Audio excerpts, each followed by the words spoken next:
La siguiente es una producción de 360podcast.sv. Diana Verónica y Tony, la entrevista se sube todos los días a 360podcast.sv, el primer hub de podcast en El Salvador. O puedes volver a escucharla por Spotify, Apple Podcast, Amazon Music, YouTube Music o TuneIn.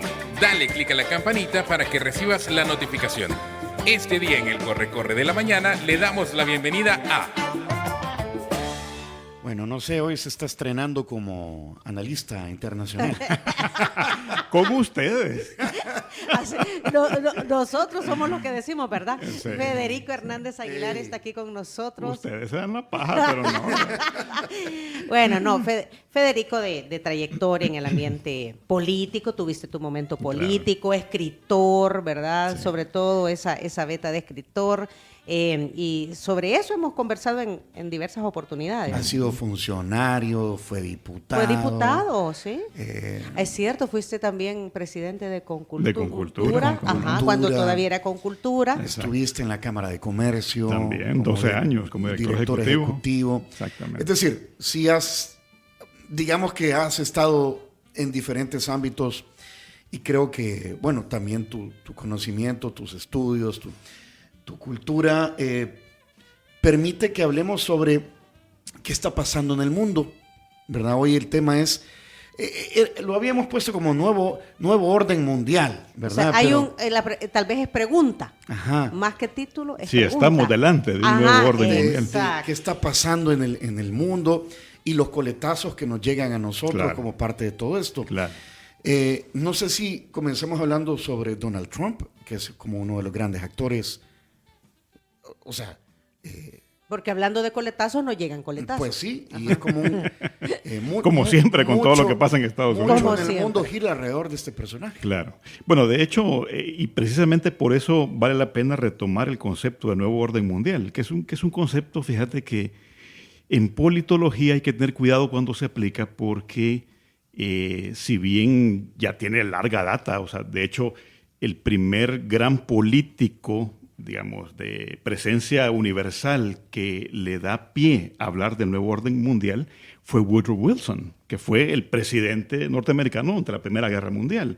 Cuando termina la Primera Guerra Mundial, en el 1918, él es el primero que acuña políticamente hablando ese concepto, aunque ya venía siendo de alguna manera tratado por analistas, pero él es el primero que habla de un nuevo orden mundial a partir precisamente del revulsivo que fue la Primera Guerra Mundial. Luego ha servido este concepto mucho para alimentar teorías conspirativas y uno pone nuevo orden mundial y te sale cualquier barbaridad. Entonces, en politología se tiende a tener cuidado con el concepto porque hay varias condiciones que tienen que darse para hablar de un nuevo orden mundial. Es decir, en este momento, por ejemplo, lo que tenemos es un gran estrés global producido por este personaje del que tú hablabas, ¿verdad? Donald Trump. Pero de momento todavía no se ha dado lo que podría llamarse una reconfiguración ideológica en el mundo ni territorial, que eso es lo que hace que exista un nuevo orden mundial. Y por otra parte, la prueba del tiempo. Todavía yo no estoy tan seguro de que muchas de las cosas que en este momento está provocando Trump vayan a sobrevivir los 4 años que va a estar en la presidencia. Hay que darle como un cierto espacio al tiempo para que cualquier configuración que se dé realmente se sostenga después de Trump. Porque ¿verdad? De hecho ya hay muchas que hasta ahí han llegado. Sí, ¿verdad? Sí. De hecho muchas cosas que ha decidido al interior de Estados Unidos han sido paradas ya por... Y yo le decía a Tony, dice una cosa en la mañana y en la tarde dice lo contrario. Por supuesto, eso es típico de él, ¿verdad? Él es como un tiburón, ¿verdad? El tiburón cuando se enreda en una red empieza a dar vueltas y volteretas y se enreda más.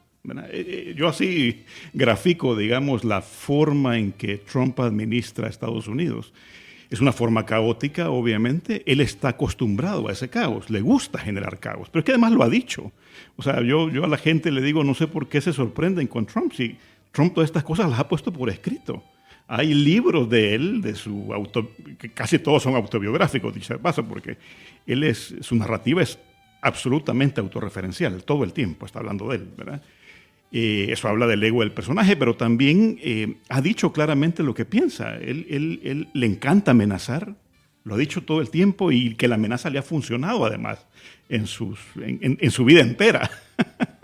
Y bueno, lo estamos viendo ahora, ¿verdad? Le encanta amenazar y a partir de esa amenaza entonces sentarse a negociar, ¿verdad? Esta forma de, digamos, de desempeñarse, sobre todo en ese cargo tan importante, creo que puede resultarle efectivo al principio, pero no creo que eso dure demasiado en el tiempo. Es muy difícil. Eventualmente lo que va a ocurrir es que el mundo se va a terminar acostumbrando a esa forma de él y va a haber un momento en que no se le haga caso, ¿verdad? Como tan sencillo como eso. Ahí viene el lobo, ahí viene el lobo, Sí, ahí viene... sí. Entonces llega un momento en que ya te das cuenta que el lobo no va a llegar nunca, ¿verdad? Entonces, pongo un ejemplo. Dice que quiere tomarse el canal de Panamá. Eso no lo puede hacer. No puede. Entonces, esa amenaza está bien, le sirve mucho como narrativa. Probablemente la gente de MAGA, del Make America Great Again, estén contentísimos.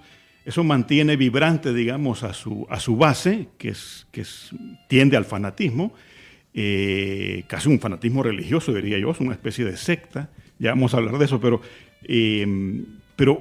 hasta ahí llega. O sea, él no puede lanzarse a una aventura militar en Panamá porque le va a resultar demasiado costosa políticamente hablando. Entonces, aparte legalmente no aplica. Porque hasta el ¿verdad? presidente sacó un comunicado. El presidente de Panamá inmediatamente sacó un comunicado desde el primer anuncio. Así es. O sea, y Panamá no lo hubiera hecho si no tuviera su derecho y la razón. Y es que además date cuenta de lo que significa esto. Es decir, no solamente es que vas a intentar entrar militarmente a un país y apropiarte de una zona que en este momento, para bien o para mal, le pertenece a Panamá, sino que además necesitas que tanto la Cámara Baja como la Cámara Alta en Estados Unidos declaren la guerra. Eso no va a ocurrir.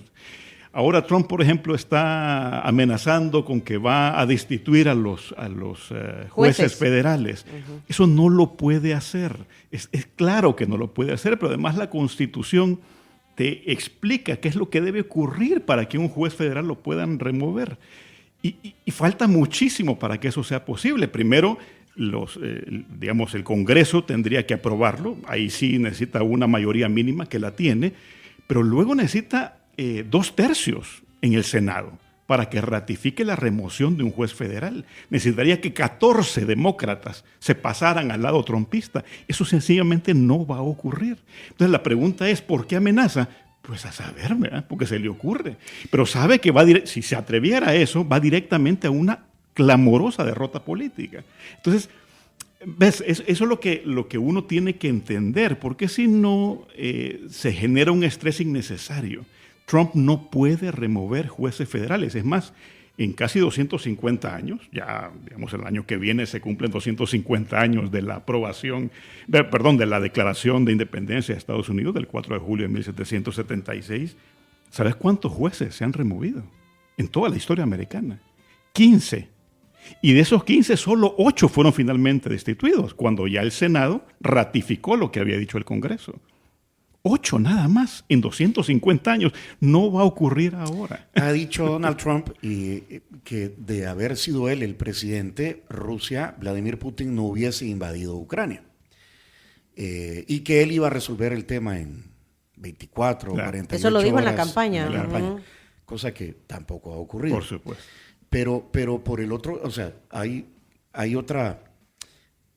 ¿Qué es? Sigue siendo un mundo bipolar, o sea, Estados Unidos, Rusia, ahora está China, sí. Están los países de los BRICS, India, es decir, ¿cómo es el reacomodo mundial que estás viendo? Porque Europa como que se dio cuenta, bueno, pues Estados Unidos no va a venir a sacarnos las castañas por tercera vez. Tenemos que pelar nuestro propio guineo. Así es. Entonces... Qué gráfico te estás poniendo, pero sí, es correcto, Tony. Es que mira, a ver, en el siglo XX hubo 3 grandes reconfiguraciones mundiales. Cuando termina la Primera Guerra Mundial, eso reconfigura el mundo, no hay ninguna duda. Luego la Segunda Guerra Mundial, 1945, aparece Naciones Unidas, aparece la OTAN, etc.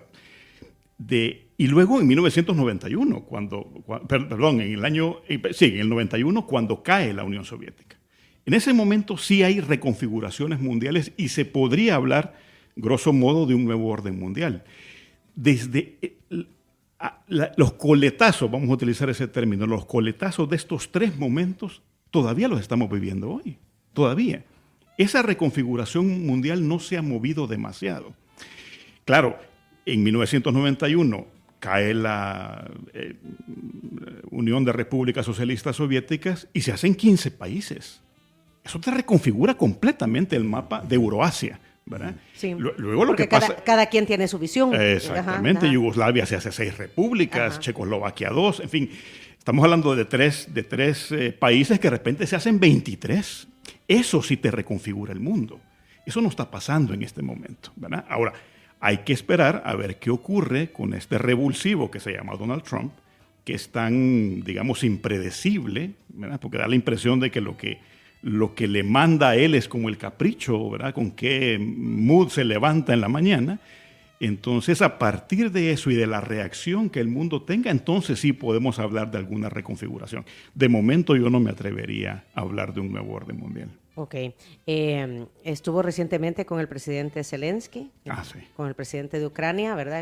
En una audiencia que al final fue pública. Sí. Y se dio esa discusión en donde muchos dicen fue algo que Estados Unidos tenía planeado, en donde para algunos se vio mal al presidente Zelensky, para otros no. Sí. Al contrario, dicen lo hizo muy bien dentro de lo que cabe.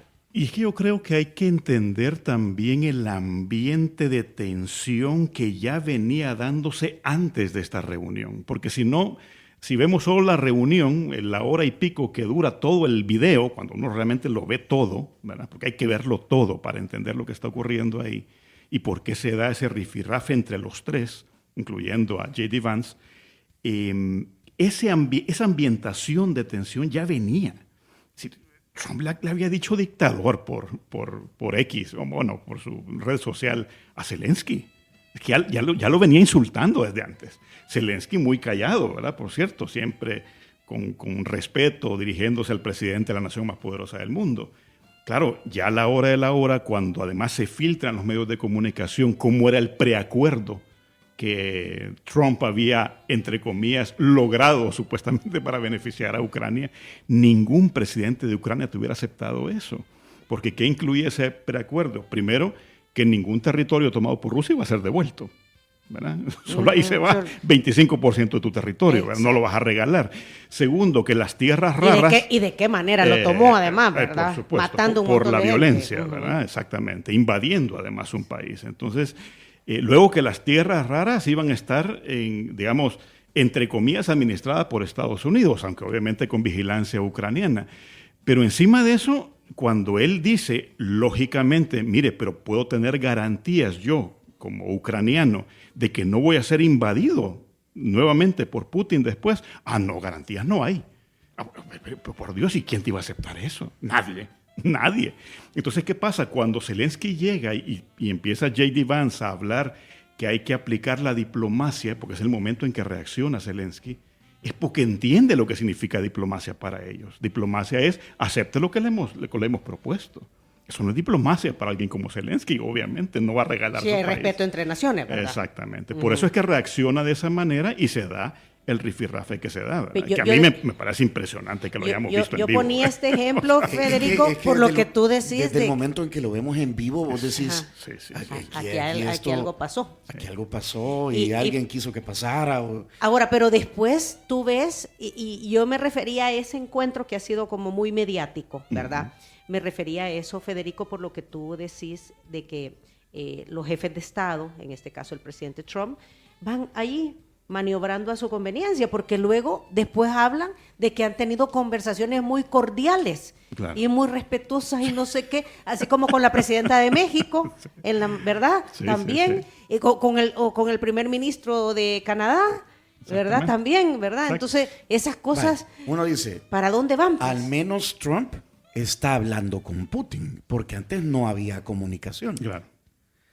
Ahora, parece y eso es bueno, parece sin duda. ser que al mundo, o desde la narrativa de Trump, se nos olvida que hay un invasor y un invadido. Así es. Pero Trump no ofende a Putin. Correcto. De hecho, fíjate qué interesante. a Zelensky le dice, frente a las cámaras, para que lo oyéramos todos, usted está jugando con la Tercera Guerra Mundial. Fíjate qué acusación más dura. Durísimo decirle eso a un presidente que está siendo invadido. De una además, nación invadida. pero viene Putin y luego de los acuerdos o los preacuerdos que consigue con Ucrania, le dice Estados Unidos a través de Marco Rubio, bueno, ahora acepte usted esto. Putin dice que no y nadie le está diciendo que está jugando con la Tercera Guerra Mundial. O sea, ese doble rasero, cualquier, digamos, observador objetivo se da cuenta que ahí hay algo que moralmente no está funcionando, ¿verdad? Yo sí creo, y de hecho escribí un artículo sobre eso, yo sí creo que la relación entre Trump y Putin va más allá de lo meramente político. Hay temas comerciales ahí metidos, no hay ninguna duda.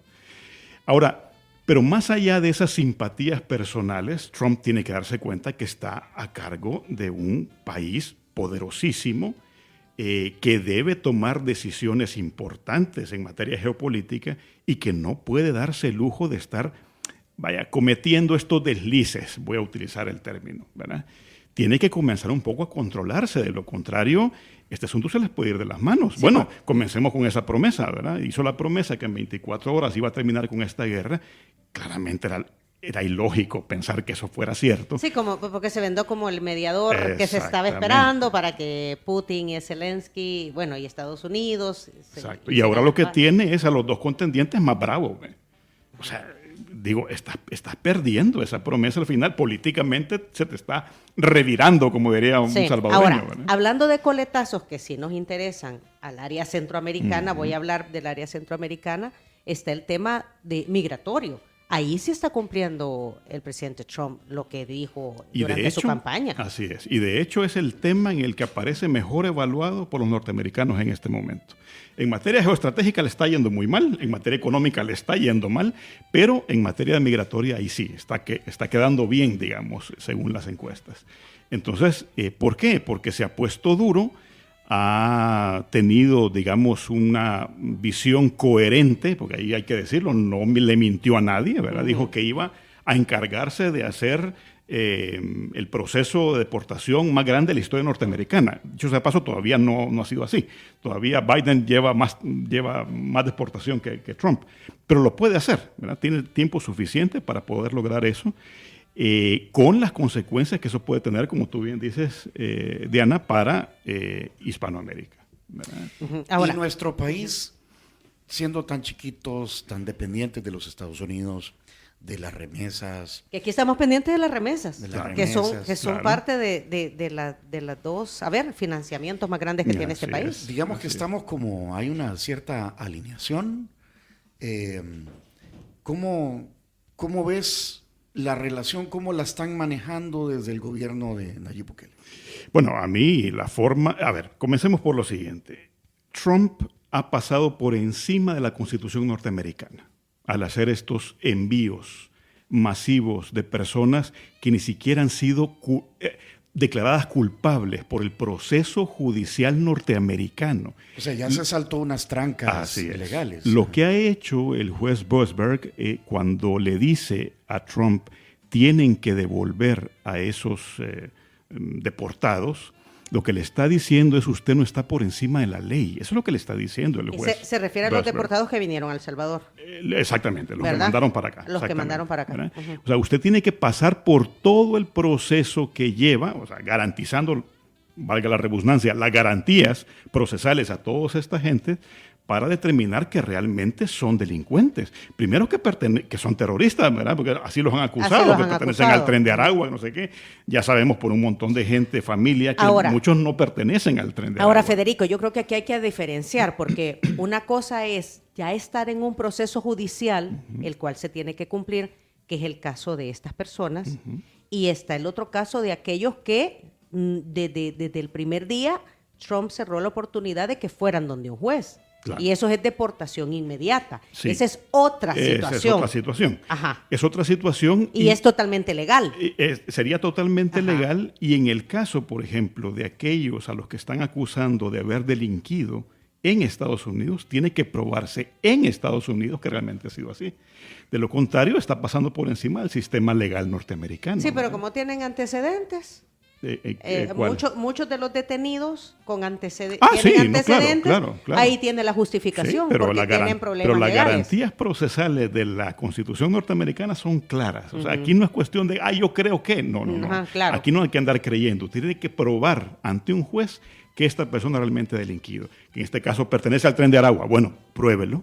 Es lo que dice Busberg. Y eso tiene lo toda la razón prueba del mundo. el sistema judicial. Exactamente. Y la reacción que tiene ante esta medida del juez, la administración Trump, es comenzar a decir que es de izquierda, que lo puso no sé quién. Por cierto, el juez comenzó a ser juez federal propuesto por George W. Bush, por cierto, ¿no?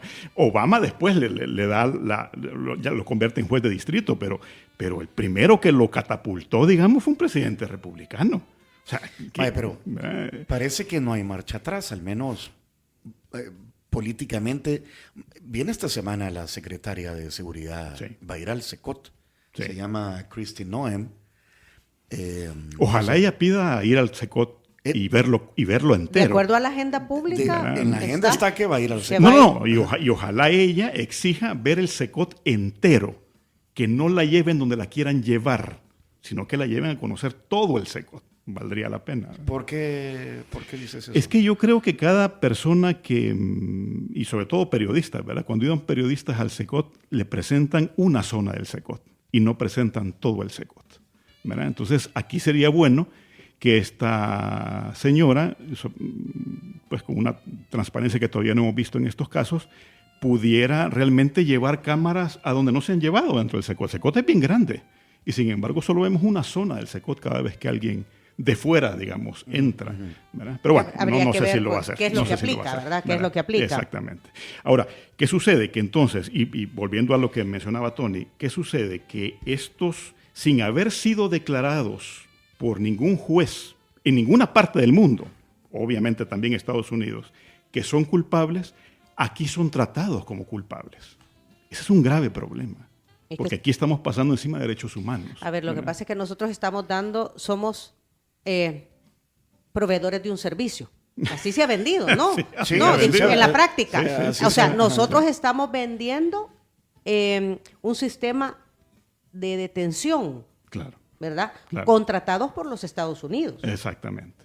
Y entonces aquí nos volvemos cómplices de un proceso a través del cual, sin que una persona haya sido condenada y vencida en juicio, está sin embargo siendo tratada como un delincuente. Ese es el punto. Ese es el problema, ¿verdad? Entonces ahí es donde pasamos encima de los derechos humanos. 8 de la mañana, 31 minutos. Justo estamos en la mitad de esta entrevista y es el momento de hacer la entrega a nuestro invitado, así como a todos nuestros invitados, del café Cherito Café, que es el que Yo por eso venía, fíjate. el que estás Es una de las tomando. razones. ¿Y qué tal el pancín ahí? ¿Qué has chuponeado? ¿Qué has Riquísimo. chuponeado? No, la semita. La semita. ¿Cómo se llama? La quesadilla. La quesadilla. Sí, bueno, aquí te entregamos Muchas gracias. una bolsa de Cherito Café. Qué rico. Orgullosamente salvadoreño. Viene de las principales fincas que tienen que ver con ser ecoamigables en el país. De eso se preocupa Cherito Café, del norte de Santa Ana, de Chalatenango, de San Miguel. Y desde 1974 estoy viendo. El Cherito, ¿te acuerdas del Cherito? Desde el año en que yo nací. El Cherito ahí anda. Ahí anda, está en Bolengo Plaza, si quieres, es una coffee Y shop. es de verdad un cherito. Sí. Me refiero que Sí, es un, sí. sí, ¿verdad? Sí, no, Sí, motor, sí, sí, todo. Es un sí, Cherito sí, que sí. lo Qué han, maravilla. lo han restaurado. El único auto salvadoreño, de Salvadoreño. manufactura salvadoreña. Exacto. Bueno, Sí. si quieres seguir las cuentas de Cherito Café, están en Instagram y en X como @cheritocafé.sv. Lo venden está en Bolengo Plaza, en San Benito, y lo venden también en las tiendas Tengo y en la tienda El Suc, en el lobby del Hotel Trópico Inn en San Miguel. Le invitamos a que usted también pruebe, deguste, consuma Cherito Café. Es un buen producto nostálgico, por cierto. Si usted va a visitar algún pariente en el exterior, llévele Cherito Café. Estamos muy felices porque ya vinieron los desayunos de San Martín y hay un nuevo menú de San Martín. Sí, mira, están los platillos con camarones, está la pizza con camarones empanizados y las diferentes opciones de carpachos como el mar y tierra. En las diferentes tiendas de San Martín. Gracias a Línea Rosa que nos trajo los desayunos desde una sucursal de San Martín. Siempre hay una conductora de confianza para ti a través de Línea Rosa, servicio de transporte que lo conducen mujeres para transportar mujeres. Te lo recomendamos, Gracias. Federico, para Gracias. tu esposa, para Sí. tu niña. Muchas gracias. Línea Rosa brinda mucho el servicio de ir a traer y de dejar los niños cuando tienen que ir al colegio Así es. o a las actividades extracurriculares. Ellos ofrecen esa confianza. Y a sabiendas, ¿verdad?, que van a ser bien tratados, además, que eso es lo que uno, como padre de familia, Como padre de espera, familia ¿verdad? se preocupa. Así es. 62004491, el número de WhatsApp, o a través de Línea Rosa App. Ya volvemos.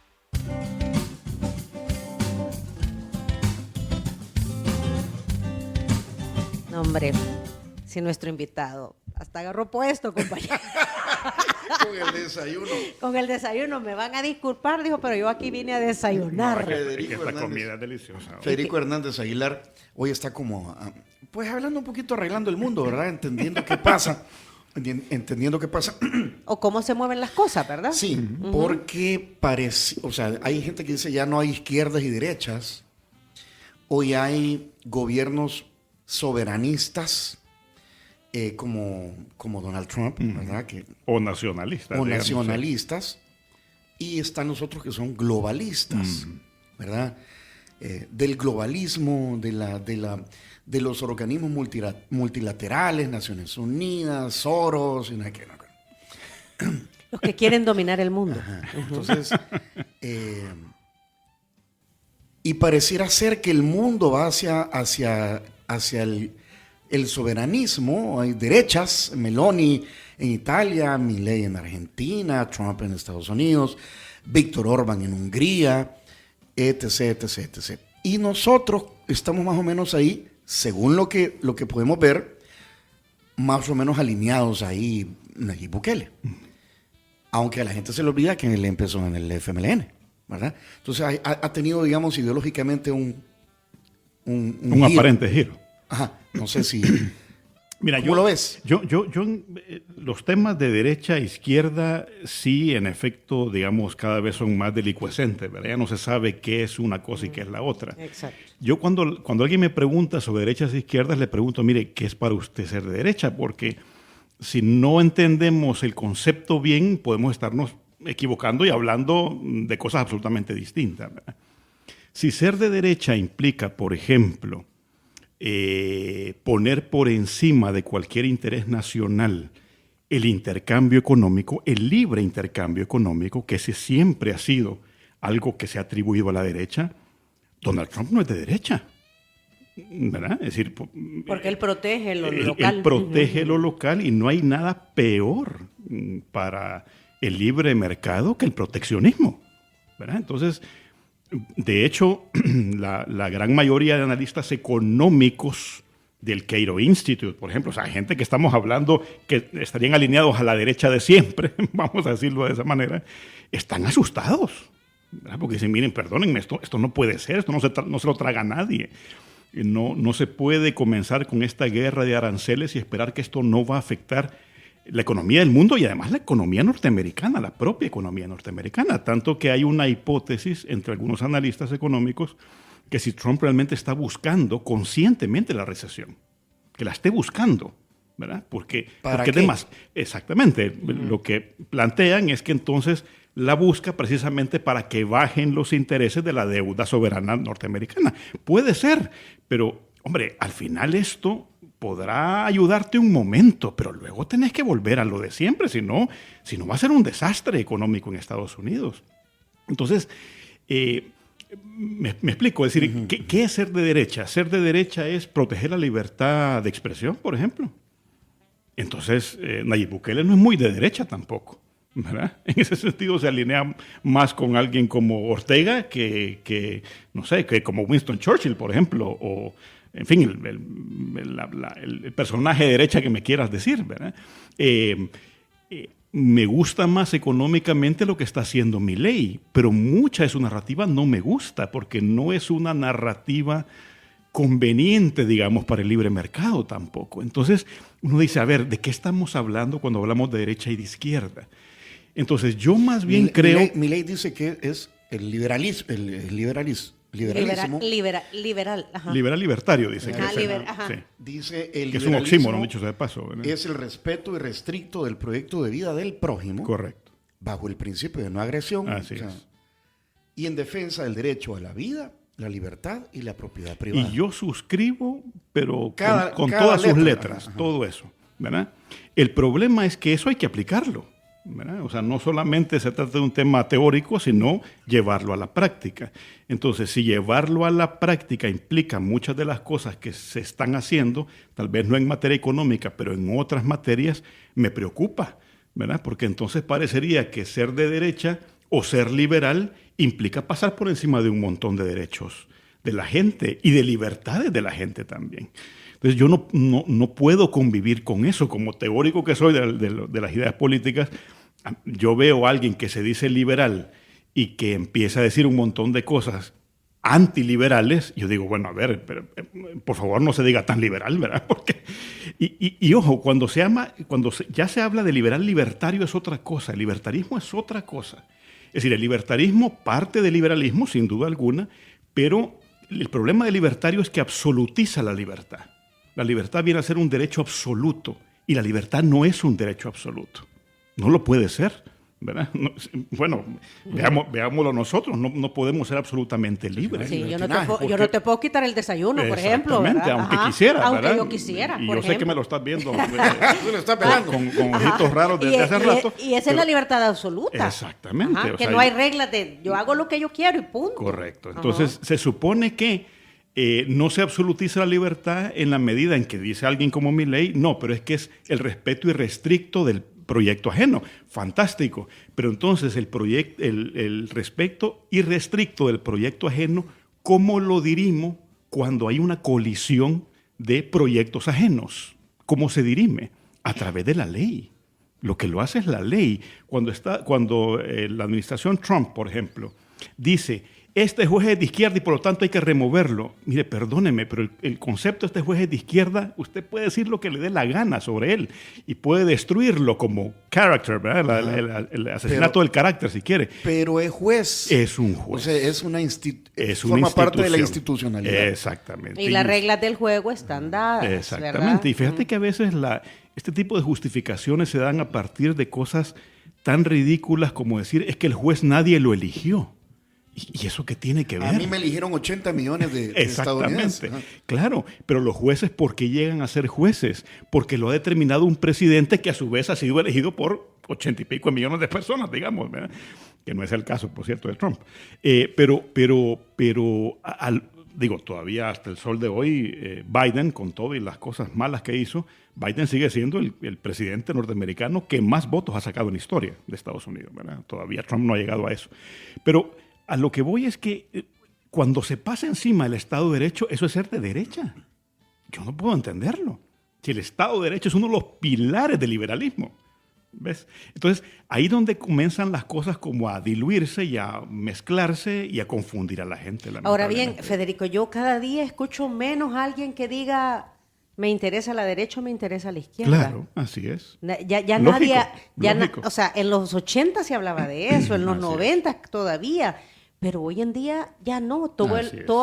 O sea, después de tener, o sea, gobiernos de derecha, gobiernos de izquierda, gobiernos mixtos, todo el mundo está hablando de, ¿y cómo hacemos crecer a las personas en todos sus sentidos? Y te pongo un ejemplo, ya que estás hablando de esto. Ajá. ¿Arena fue un partido liberal? No. Arena no fue un partido liberal. Una de las grandes críticas que yo hice a lo largo del tiempo que Arena fue gobierno, incluso siendo funcionario del mismo gobierno, cuando criticaba yo a Tony Saca, lo hacía porque no aplicaba el liberalismo.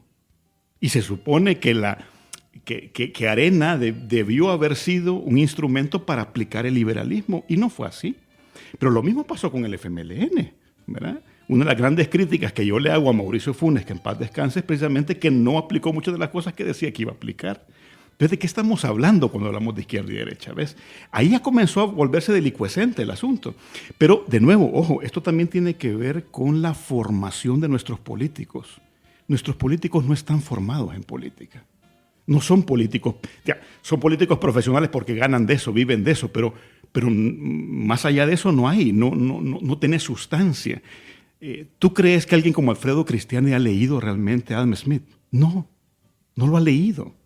no ha leído a Ludwig von Mises, no ha leído a Hayek, no ha leído a los grandes teóricos liberales. Entonces, ¿de dónde va a sacar él la posibilidad de hacer una aplicación liberal cuando ya está en el poder? En el caso de Funes, ¿tú crees que Funes había leído a Marx? Claro que no, en su vida. ¿Tú crees que Nayib Bukele cuando estaba en el FMLN había leído a Marx? Claro que no. ¿Pero tú crees que Nayib Bukele ha leído a Hayek? Tampoco. Ese es el gran problema, que nuestros políticos, como no se han formado en ideas políticas, ¿qué es lo que les toca? Llegar a improvisar, que es lo que estamos viendo hoy, en su máxima expresión. Pero lo mismo pasó con los gobiernos anteriores, improvisaban a cada rato. Y ahí tenemos las consecuencias. Vemos a Trump. Y la lectura de las necesidades de la gente, de lo que piensa la gente, de lo que quiere la gente, Así de lo que es. necesita la gente. Así es la otra parte que tú tenés que...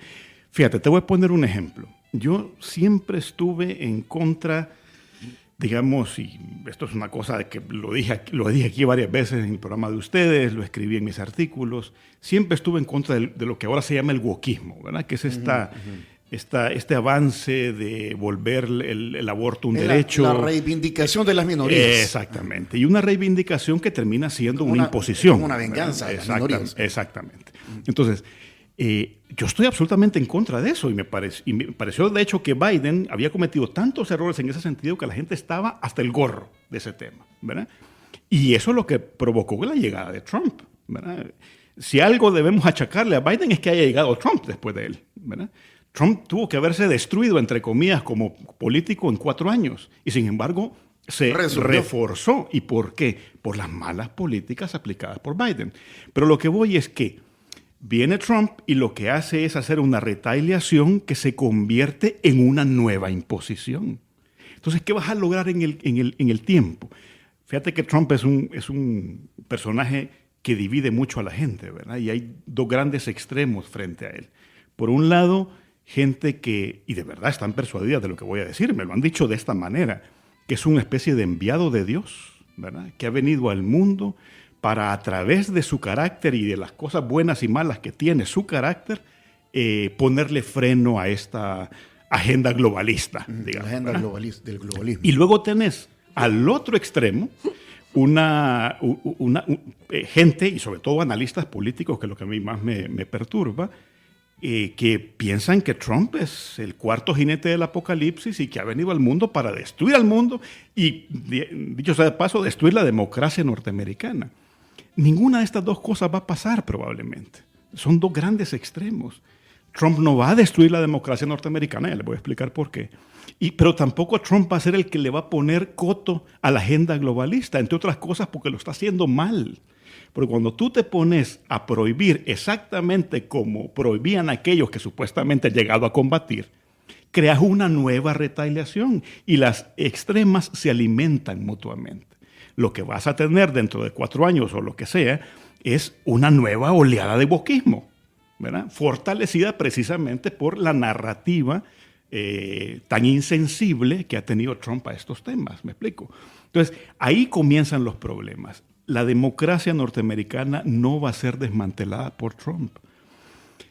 No solo, mira, yo cuando platico con la gente sobre la Constitución norteamericana, siempre les pregunto, ¿cuántos artículos tiene la Constitución norteamericana? ¿Ustedes saben? Son poquitos, sí. 7. Ajá. 7, ¿verdad? Y más enmiendas. Más las 27 enmiendas. Pero ojo, la Constitución norteamericana, que es para mí, sin duda, uno de los documentos políticos más inspirados de la historia humana, entre 1787 y 1790, que es cuando se da todo el proceso de discusión de esta Constitución para ser ratificada por las primeras 13 colonias que conforman lo que hoy es Estados Unidos, en ese proceso tú tuviste a 50 y pico de genios que se adelantaron como nadie a su época, ¿verdad?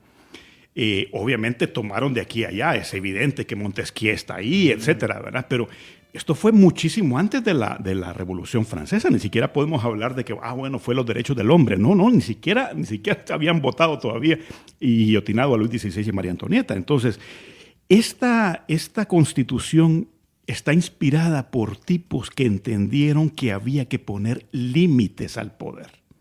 Porque una de las cosas que a ellos los inspiró es cómo hacemos para que en Estados Unidos no existan reyes.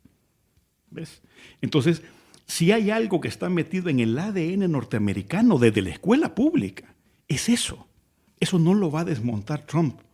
Eso que ha durado 250 años no lo va a demostrar, no lo va a desmantelar Trump ni aunque se vuelva loco, ¿verdad? Entonces, creo que es importante también entender que hay un proceso dentro de Estados Unidos que debe darse, porque si Trump sigue en esta línea, fíjense ustedes lo que voy a decir, si Trump sigue en esta línea de querer pasar por encima de la justicia, querer remover jueces, no va a durar los 4 años. Fíjense ustedes lo que les estoy diciendo. Así de fuerte es la institucionalidad norteamericana.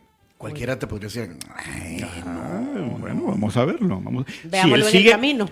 Repito, si él sigue en esta línea, puede todavía retroceder, por supuesto, y empezar a moderarse. Puede ocurrir, ¿verdad? Porque él tiene que pensar en su legado, ¿verdad? ¿Qué legado quiere dejar al mundo? ¿Verdad? Ya no va a tener más chance. Entonces, hombre, tiene que ver para dónde va su herencia. El mundo se está reacomodando. Claro. Ya lo decimos, Europa ya entendió que, así es, que no va a venir por ellos a salvarlos otra vez. Están pensando en armarse más. O sea, la amenaza es Rusia, ¿verdad? Y como pues ahí está el Océano Atlántico, ¿verdad? Entonces Estados Unidos está cómodo, pero ¿qué va a pasar con Europa, por ejemplo? Yo sé que nos queda un par de minutitos. Europa se está rearmando, evidentemente, están corriendo para eso. Bueno, Alemania después de 1945 se supone que no puede rearmarse, ¿verdad? Es uno de los grandes acuerdos. Hasta en el servicio militar obligatorio otra vez. Exactamente. ¿Por qué? Porque se sienten amenazados, obviamente, ¿verdad? Rusia es no es la potencia militar que pensábamos, sino realmente hay otro que promete cosas que no puede cumplir. Putin dijo, en 2 semanas estoy en Kiev. Mentira, no fue así. Lo detuvo Ucrania. Claro, con el apoyo de Estados Unidos y etcétera. Gran negocio de armas, le digo yo a Tony. Sin duda. Esa guerra es gran negocio de armas. Sin duda. Como siempre, los negociantes de armas son los que se forran con estas cosas, ¿verdad? No hay ninguna duda. Y lamentablemente, teniendo como base la muerte de millones de personas, ¿verdad? Pero bueno, el caso es que ya demostró Rusia que no es la potencia militar que supuestamente era, pero tampoco es de despreciar, ¿verdad? Entonces, ¿qué le toca a Europa? Ahora que, como bien decís tú, Tony, bueno, ya, miren, este señor no nos va a sacar las castañas del fuego. ¿Qué hacemos nosotros? Rearmarse y ver la manera de ponerle coto a esto. Esto implica, fíjate qué derrota política importante que Trump debe impedir. Ahí sí puede estallar una guerra mundial. Ahí sí puede estallar. Entonces, bueno, ¿qué vas a hacer para evitarlo? ¿Verdad? O sea, que al final va a resultar que aquella promesa que hiciste, que en 24 horas ibas a detener ese problema, de repente se te hizo una tercera guerra mundial. ¿Y China? El gran actor, ¿verdad? El gran actor que parece estar detrás de muchísimas cosas, más de lo que calladito. Pensamos. Así es, más de lo que pensamos. Los chinos sí saben cómo tratar con alguien como Trump. Hay que decirlo claramente. Los chinos son bastante más inteligentes y diplomáticos de lo que pensamos. Y al mismo tiempo, bastante más peligrosos de lo que pensamos, ¿verdad? Cuando Trump decía, miren, China está metida demasiado en el canal de Panamá, ya nos dimos cuenta que no era tan así. Pero sí es cierto que estaban encima. Tenían 2 puertos. Claro, sí es cierto que estaban encima. No controlaban las cosas como Trump decía, pero sí había una presencia preocupante de China en el canal de Panamá. Bueno, fantástico. Sacarlos de ahí, imponerles límites, lo que tú quieras, pero sigamos adelante, ¿verdad? Pero no sigas amenazando a Panamá porque no sirve de nada. ¿Y qué vas a hacer? ¿Te vas a pelear con Panamá entonces? O sea, es que uno no puede estar creando frentes por todos lados. Eso políticamente es inviable y eventualmente puede haber un colapso en ese sentido, ¿verdad? Me llama la atención el caso de Claudia Sheinbaum. Claudia Sheinbaum sí ha sido muy inteligente en tratar con Trump, bastante más que el resto de sus homólogos de Hispanoamérica. Y creo que ella ya se dio cuenta por dónde tiene que jugarle. Mira, parece mentira, pero yo recuerdo cuando recién llegado a la Asamblea Legislativa, ¿se acuerdan ustedes del Mico Alvarenga, de Aristides Alvarenga? Sí, que en aquel momento era el diputado más antiguo en la Asamblea. Y yo era el más nuevo, entonces el más jovencito. Cuando llegué, me presenté con él y le dije, diputado Alvarenga, quiero platicar con usted porque quiero que me dé consejos. ¿Cómo ha logrado? Yo no esperaba hacer carrera en la Asamblea. Logrado? Yo no esperaba hacer carrera en la Asamblea, pero sí quería saber cómo moverme en ese tinglado, ¿verdad? Entonces le digo, ¿qué consejos me da? Y uno de los consejos que me dio me ha servido toda la vida. Me dijo, Federico, aprenda a administrar los egos ajenos. Impresionante. Y de verdad es real. Si uno, sobre todo cuando tenés un egocéntrico enfrente, si tú logras administrar ese ego, lo vences. Y ni cuenta se va a dar. Eso es lo que está haciendo Claudia Sheinbaum. Ojalá siga en esa ruta, porque también al principio se estaba equivocando cuando empezaba a contestarle, así como le contestó el de Colón Petro, el de Colombia. Estaba muy reactiva. Ahora ella se dio cuenta que no hay que reaccionar así, ¿verdad? Ella es la primera que lo ha entendido. Aparentemente, vamos a ver qué es lo que ocurre. Y los demás lo que han hecho es bajar la cabeza, incluyendo el nuestro.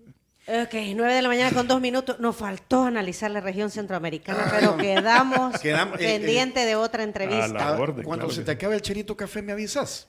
Pero eso va a ser mañana. Se lo va a ofrecer a todos los clientes.